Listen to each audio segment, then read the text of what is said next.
Students, last video में हमने देखा था कि गांधी जी ने 4 लंबे वार्तालाप किए थे, 4 लंबी मुलाकातें की थी लेफ्टिनेंट गवर्नर से, और उसी के परिणाम स्वरूप एक इंक्वायरी कमीशन का गठन किया गया था, एक जांच आयोग का गठन किया गया था। उस जांच आयोग के अंदर जमींदार थे, गवर्नमेंट ऑफिशियल्स थे, सरकारी अधिकारी थे और गांधी जी शामिल थे। किसानों के एकमात्र प्रतिनिधि के रूप में गांधी जी थे। तो उन्होंने, उससे आगे हम आज देखते हैं, the official inquiry assembled a crushing mountain of evidence. तो ये जो ऑफिशियल इंक्वायरी गठित की गई थी, इसने असेंबल यानी इकट्ठा करना, अ क्रशिंग माउंटेन यानी ढेर सारे, ऑफ एविडेंस, एविडेंस यानी प्रमाण, सबूत, अगेंस्ट द बिग प्लांटर्स, बड़े बड़े जागीरदारों और जमींदारों के विरुद्ध इस जांच आयोग ने बहुत सारे सबूत इकट्ठे किए।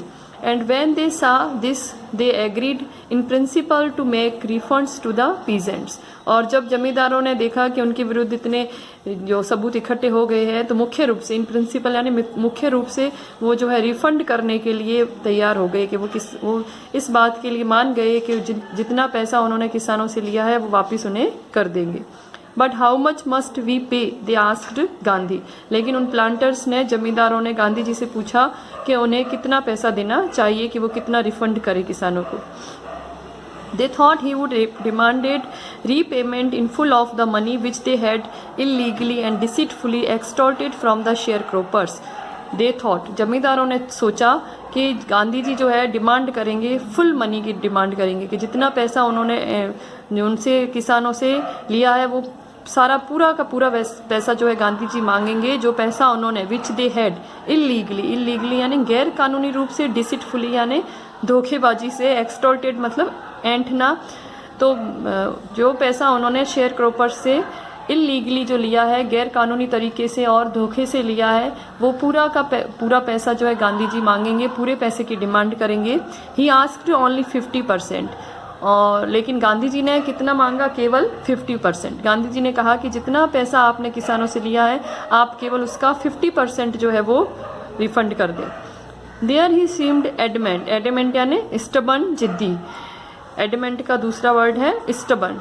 तो गांधी जी वहां पे सबको कैसे प्रतीत हुए? स्टबर्न, जिद्दी प्रतीत हुए। Writes Reverend Z Hodge, a British missionary in Champaran, who observe the entire episode at close range. तो ये बात जो है, एक रेवरेंड का मतलब होता है रेस्पेक्टेड, आदरणीय।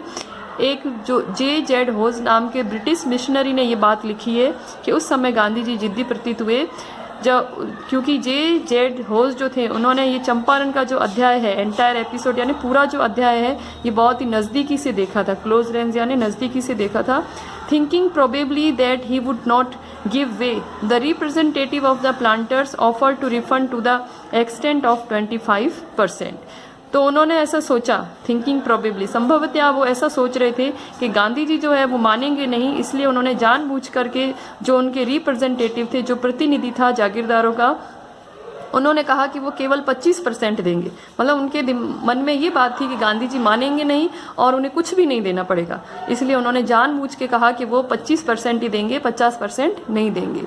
And to his amazement Mister Gandhi took him as his word, thus breaking the deadlock. लेकिन गांधी जी ने क्या किया? सबको अमेजमेंट में डाल दिया, आश्चर्य में डाल दिया। गांधी जी जो है इस बात के लिए मान गए, अपने शब्दों को वापस ले लिया। उन्होंने जो कहा था 50% का, वो शब्द जो है उन्होंने वापस ले लिए, और वो इस 25% के लिए भी मान गए गांधी जी, और इस तरह से ये जो है मुद्दा ही खत्म हो गया। This settlement was adopted unanimously by the commission. Unanimously का मतलब होता है विदाउट ऑपोजिशन, बिना किसी विरोध के। और ये जो समझौता था, दिस सेटलमेंट यानी ये समझौता जो है बिना किसी विरोध के आयोग के द्वारा स्वीकार कर लिया गया। कौन सा समझौता? 25% रुपये वापस करने का। Gandhi explain that the amount of the refund was less important than the fact that the landlords had been obliged to surrender part of the money and with it part of their prestige, prestige यानी प्रतिष्ठा। तो गांधी जी ने explain किया, समझाया किसानों को कि जो अमाउंट जो वापस जो रिफंड हो रहा है, जो पैसे वापस मिल रहे हैं उन्हें, वो इतने इम्पोर्टेंट नहीं है, लेस इम्पोर्टेंट है, मतलब इतने इम्पोर्टेंट नहीं है। उससे ज़्यादा इम्पोर्टेंट ये है कि जमींदार जो है वो पैसे वापस दे रहे हैं और साथ ही साथ अपनी प्रतिष्ठा भी खो रहे हैं। Therefore as far as the peasants were concern the planters had behaved as lord above the law. क्यों? और जहाँ तक किसानों का सवाल था, तो प्लांटर्स जो है, जमींदार जो है, वो किसानों से ऐसा व्यवहार करते थे कि जो जैसे वो उनके लॉर्ड्स है, भगवान है, अबव द लॉ, कानून से भी बढ़कर है उनके लिए। Now the peasants saw that he had rights and defenders।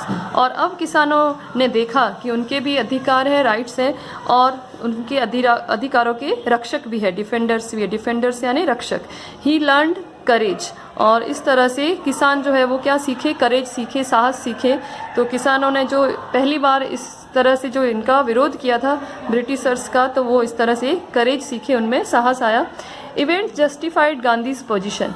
और ये सारी घटनाएं जो हुई थी, जो इवेंट्स हुए, ये गांधी की स्थिति को न्याय संगत ठहराते हैं। Within a few years the British planters abandoned their estates. Abandon यानी छोड़ना, एस्टेट्स यानी राज्य जमीनें यहाँ पे। तो ये ब्रिटिश प्लांटर्स जो थे, जागीरदार थे, उन्होंने कुछ ही सालों में अपने जो जिन जमीनों के ऊपर वो दावा करके बैठे थे वो उन्होंने छोड़ दी। विच रिवर्टेड टू द पीजेंट्स। और वापस वो जमीनें किसानों को मिल गई। Indigo share cropping disappeared. और नील की जो बंटाईदारी थी वो समाप्त हो गई।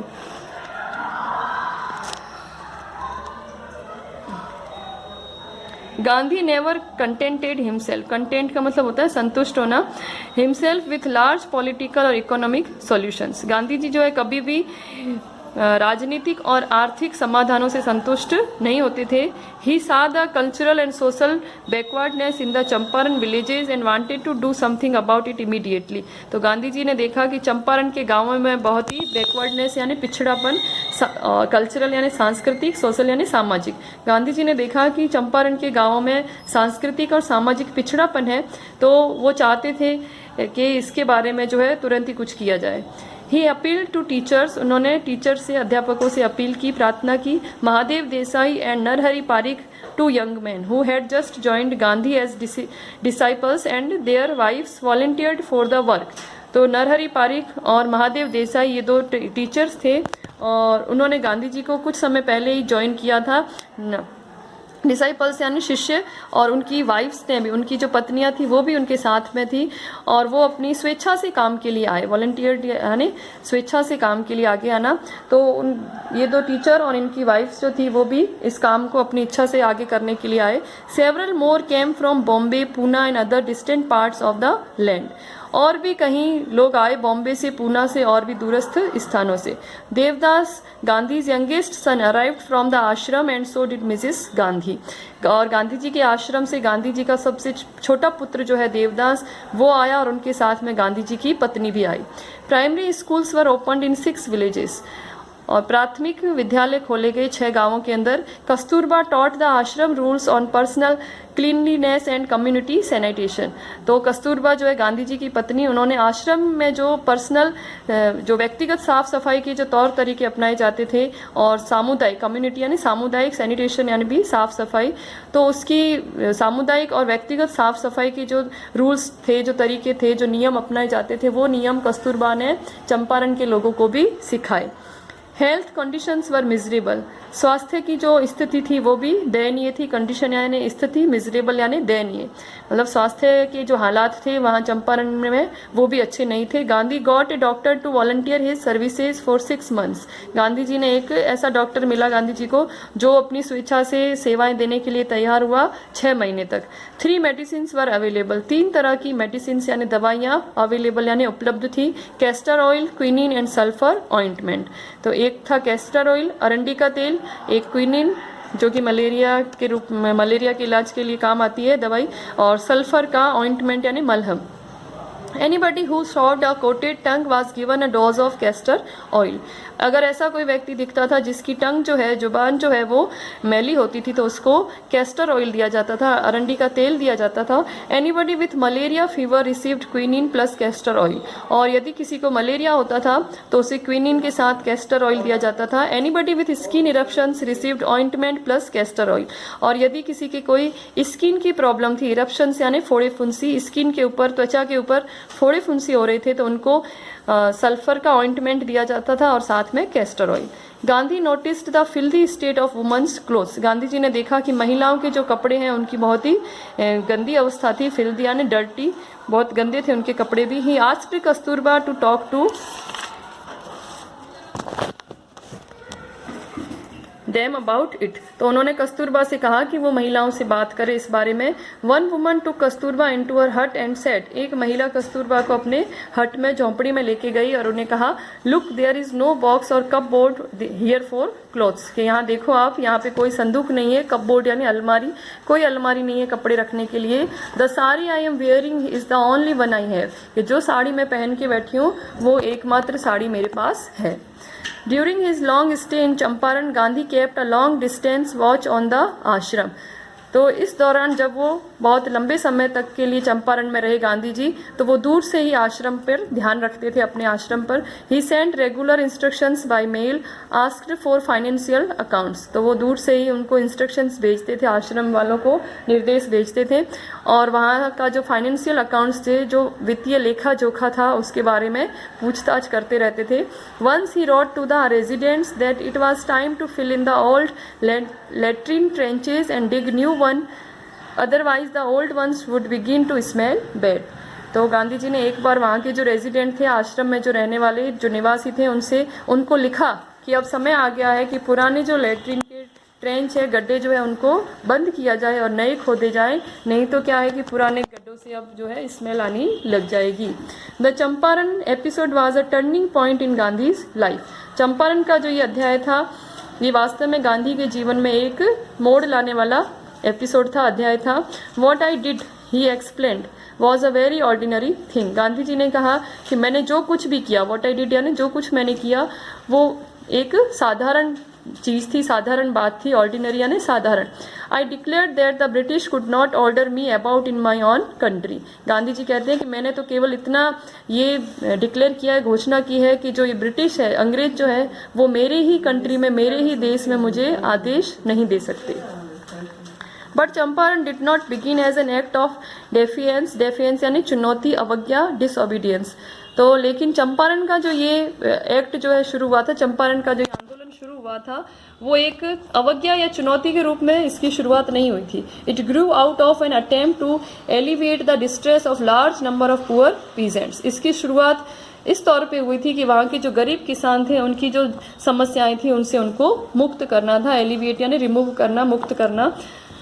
This was the typical Gandhi pattern. His politics were intertwined with the practical day-to-day problems of the millions. तो ये गांधी जी का खुद का एक पैटर्न था, तरीका था लड़ने का, आंदोलन का, कि उनकी जो राजनीति थी वो व्यवहारिक जो रोजमर्रा की समस्याएं होती है करोड़ों लोगों की, उनसे गुंथी हुई थी, उनसे जुड़ी हुई थी. His was not a loyalty to abstractions, it was a loyalty to living human being. तो उनकी लॉयल्टी यानी ईमानदारी, वफादारी इमेजनरी थिंग्स के प्रति नहीं थी. एब्स्ट्रैक्शंस यानी इमेजनरी वस्तुएं, काल्पनिक वस्तुएं. उनकी जो ईमानदारी थी वो लिविंग बीइंग के प्रति थी, जीवित मनुष्यों के प्रति थी, मानव के प्रति थी. In everything Gandhi did moreover he tried to mold a new free Indian who could stand on his own feet and thus make India free. जो कुछ भी गांधी जी करते थे, इन एवरीथिंग यानी जो कुछ भी वो करते थे, और उससे ज़्यादा वो हमेशा यही कोशिश करते थे कि एक ऐसे भारतीय का निर्माण किया जाए जो कि अपने पैरों पे खड़ा हो सके और इस प्रकार से वो भारत को मुक्त कर सके. Early in Champaran action, Charles Freer Andrews the English pacifist यानी शांति दूत, who had become a devoted follower of Mahatma, devoted यानी समर्पित, फॉलोवर यानी अनुयायी, came to bid Gandhi farewell before going on a tour of duty to the Fiji islands. तो चंपारण का जो ये कार्य शुरू हुआ था, आंदोलन शुरू हुआ था, उसकी शुरुआत में चार्ल्स फ्रियर एंड्रयू नाम का एक अंग्रेज शांति दूत था जो कि गांधी जी का डिवोटेड फॉलोवर था, अनुयायी था गांधी जी का। वो गांधी जी को फेयरवेल बोलने आया था, अलविदा कहने के लिए आया था अपनी ड्यूटी पर जाने से पहले। तो उसकी ड्यूटी जो है फिजी आइलैंड में थी, वहाँ जाने से पहले वो गांधी जी से अलविदा कहने आया था। Gandhi's lawyer friends thought it would be a good idea for Andrews to stay in Champaran and help them. तो गांधी जी के जो लॉयर फ्रेंड्स थे, जो उनके वकील मित्र थे, उन्होंने सोचा कि ये एक अच्छा आइडिया होगा, एक अच्छा विचार होगा कि मिस्टर एंड्रयूज जो है चंपारण में उनके साथ रहे और उनकी मदद करे। Andrews was willing if Gandhi agreed, और एंड्रयूज खुद जो है वो इच्छुक थे वहाँ रुकने के, लेकिन अगर गांधी सहमत होते तो। बट गांधी वाज वेहेमेंटली अपोज्ड, वेहेमेंटली यानी बहुत जोर से, अपोज्ड यानी विरोध करना। लेकिन गांधी जी ने उनका बहुत तीव्रता से विरोध किया। किस बात का विरोध किया? एंड्रयूज के वहाँ रुकने का। He said, you think that in this unequal fight it would be helpful if we have an Englishman on our side। Gandhi ji ने कहा उनको, लॉयर्स को, कि आप सोचते हो क्या इस असमानता की लड़ाई में एक अंग्रेज का अपने पक्ष में होना और उसके द्वारा अपनी हेल्प करना, क्या ये सही होगा? This shows the weakness of your heart, ये बताता है कि हमारे हृदय जो है वो कितने कमज़ोर है। तो गांधी जी नहीं चाहते थे कि एक अंग्रेज का साथ लेकर के वो अंग्रेजों से लड़ाई करें। तो गांधी जी ने अपने वकील मित्रों से कहा कि आपको क्या लगता है कि एक अंग्रेज से मदद लेना है, उसको अपनी तरफ करना इस असमानता की लड़ाई में क्या हमारे लिए सहायक होगा? क्योंकि इससे ये मैसेज जाएगा, ये संदेश जाएगा लोगों में, अंग्रेजों में, कि हमारे हार्ट जो है वो क्या है, वीक है। The cause is just and you must rely upon your self. Cause यानी कारण, जस्ट यानी न्याय संगत है, सही है, कि हमारा जो लड़ने का, आंदोलन का कारण जो है वो सही है, और इसीलिए हमें खुद के ऊपर विश्वास करना चाहिए टू विन द बैटल। तो इस लड़ाई को जीतने के लिए हमें खुद पे भरोसा करना चाहिए, खुद पे यकीन करना चाहिए, बजाय कि हम किसी अंग्रेज का साथ लें। You should not seek a prop in Mister Andrews because he happens to be an Englishman, कि आपको मिस्टर एंड्रयूज के रूप में एक बैसाखी की, प्रॉप यानी बैसाखी, सहारा, सपोर्ट की आवश्यकता नहीं होनी चाहिए, क्योंकि वो वास्तव में क्या है, एक अंग्रेज है। He had read our minds correctly, Rajendra Prasad commented. Rajendra Prasad ने कमेंट किया, कहा कि वो हमारे दिमाग जो है पढ़ लेते थे। And we had no reply, और हमारे पास कोई जवाब नहीं था। Gandhi in this way taught us a lesson in self reliance, और इस तरह से गांधी जी ने हमें जो है सेल्फ रिलायंस का पाठ पढ़ाया। सेल्फ रिलायंस यानी आत्मनिर्भरता का पाठ पढ़ाया। Self reliance, Indian independence and help to sharecroppers were all born together.